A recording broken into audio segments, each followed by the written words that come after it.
হ্যাঁ, হ্যাঁ, আমাদের দৈনন্দিন জীবনে একটা সমস্যা অনেক বেশি কমন, সেটা হচ্ছে খাদ্য গ্রহণের সময় বা খাবার সময় খাবার গলায় আটকে যাওয়া বা শ্বাসনালীতে আটকে যাওয়া, যেটাকে আমরা চোকিং বলি, অথবা হলো গিয়ে আমরা লোকাল ল্যাঙ্গুয়েজে অনেকে বলে বেসম যাওয়া।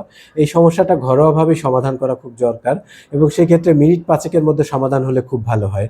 সেটা প্রথম সমাধান হলো গিয়ে, আপনি যেই লোকটার খাবারটা গলায় আটকে গেছে, সেই লোকটাকে আপনি, যদি সে কাশি দিতে পারে, কথা বলতে পারে, তাকে সামনের দিকে ঝুঁকে খুব জোরে কাশি দিতে বলুন। এভাবে যদি আপনি একাধিকবার কাশি দিতে বলেন, আশা করি খাবারটা বের হয়ে যাবে শ্বাসনালী থেকে। এটা একটা সমস্যার সমাধান। আর দুইটা সমাধান হলো গিয়ে, আমরা পৃথিবীব্যাপী খুব গ্রহণযোগ্য, এটাকে বলা হয় 5 and 5 থিওরি। 5 and 5 theory.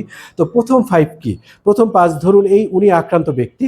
তো আক্রান্ত ব্যক্তিকে আপনি যদি দাঁড়া করাতে পারেন, সেভাবে দাঁড়াবে এবং সামনের দিকে একটু ঝুঁকে থাকবে।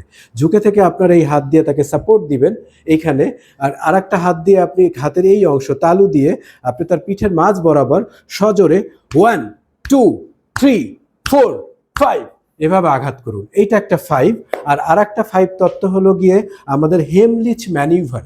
এটা হতে আমেরিকার একজন বিখ্যাত থোরাসিক সার্জন 1974 সালে এটা আবিষ্কার করেন। সেই ম্যানিউভারটা কি? ম্যানিউভারটা হলো, আপনার হাতটাকে মুষ্টিবদ্ধ করুন এবং এই হাতটা আপনার নাভির উপরে, উপরের পেটের উপরের অংশে রেখে আর এক হাত দিয়ে এভাবে শক্ত করে ধরে, তারপরে আপনি পেটের ভিতরের দিকে এবং উপরের দিকে হাতকে টেনে চাপ দিবেন।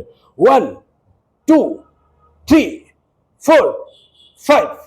এই একটা ম্যানুভার। সো আপনি এটা করতে পারেন, এভাবেও বের হয়ে যাওয়ার সম্ভাবনা অনেক বেশি। সো আমরা খাদ্য গ্রহণের সময় খুব সতর্ক থাকবো। এতেও যদি পরিস্থিতি পরিবর্তন না হয়, আপনাকে খুব দ্রুত নিকটস্থ কোনো হাসপাতালে যেতে হবে। খাবার গ্রহণের সময় সতর্ক থাকাটা খুবই প্রয়োজনীয়। আদারওয়াইজ এটা একটা প্রাণঘাতী সমস্যায় পরিণত হতে পারে।